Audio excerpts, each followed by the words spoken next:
यादव जी। गदर मचे से पहले गदर मचौलस उहे जवानी है। ये राजा यादव जी आए हैं। आवाज खोल। गदर मचे से पहले गदर मचौलस उहे जवानी है। गदर मचे से पहले गदर मचौलस उहे जवानी है। जान लुटा दी बागी बलिया के पानी है। अजय यादव जी आज यार बागी बलिया पैसा रोड के पानी हो शान पे जान लुटा दी बागी बलिया के पानी हो। तो बिजा ले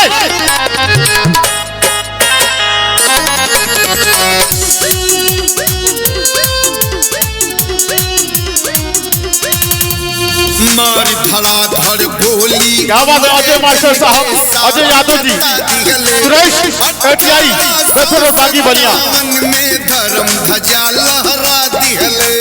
जय हो मास्टर साहब।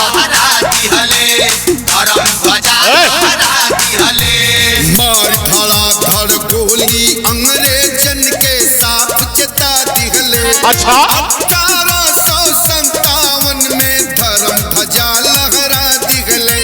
चढ़ गई वाजी वाजी वाजी वाजी वाजी पानी हो शान पे जान लुटा दी तू बागी बलिया के पानी है। शान पे जान लुटा दी बागी बलिया के पानी हो। शान पे जान लुटा दी बागी बलिया के पानी हो।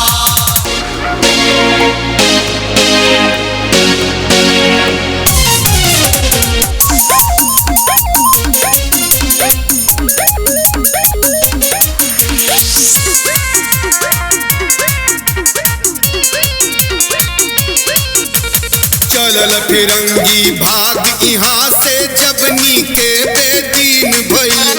सब जाने ला 15 दिन पहले बलिया स्वाधीन भइल। पहले बलिया स्वाधीन भइल। पहले बलिया स्वाधीन भइल। चलल फिरंगी